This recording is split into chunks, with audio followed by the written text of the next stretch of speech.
जी हाँ दोस्तों, सुपरस्टार खेसारी लाल यादव का ईरान सॉन्ग जी हाँ आप लोगों के सामने बहुत ही जल्दी आने वाला है। बता दें ये मूवी का सॉन्ग होने वाला है अग्नि परीक्षा, जो कि मूवी सुपरस्टार खेसारी लाल यादव का जो कि मूवी है उसका गाना बहुत ही ब्लास्टेड सॉन्ग आने वाला है।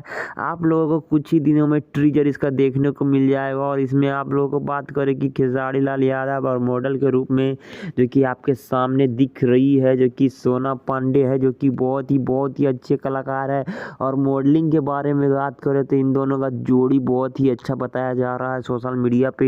और कहीं ना कहीं सुपरस्टार खेसारी लाल यादव का अग्नि परीक्षा का जो कि ट्रेलर रिलीज जल्दी ही कर दिया जाएगा, इसका गाना जल्दी रिलीज किया जाएगा। कहीं ना कहीं एकदम गाना बवाल होने वाला है भैया, एकदम दिल से लाइक करिए, एकदम खेसारी लाल यादव जी को सपोर्ट करना एकदम मत भूलिएगा। और वीडियो वायरल हो रहा है खेसारी लाल यादव का, जो कि देख सकते हैं कुछ एक्शन सीन का वीडियो वायरल हो रहा है। दोस्तों अभी अभी बहुत ही बड़ा अपडेट लेके आए हैं आप लोगों के लिए और वीडियो पे बने रहे हैं। एक चीज़ और बता दें, हेलो गाइस का बहुत ही अच्छा रिस्पांस मिला सुपरस्टार खेसारी लाल यादव को। तो चलिए ये वीडियो की जानकारी आप लोग को कैसा लगा कमेंट करके जरूर बताइए। मिलता है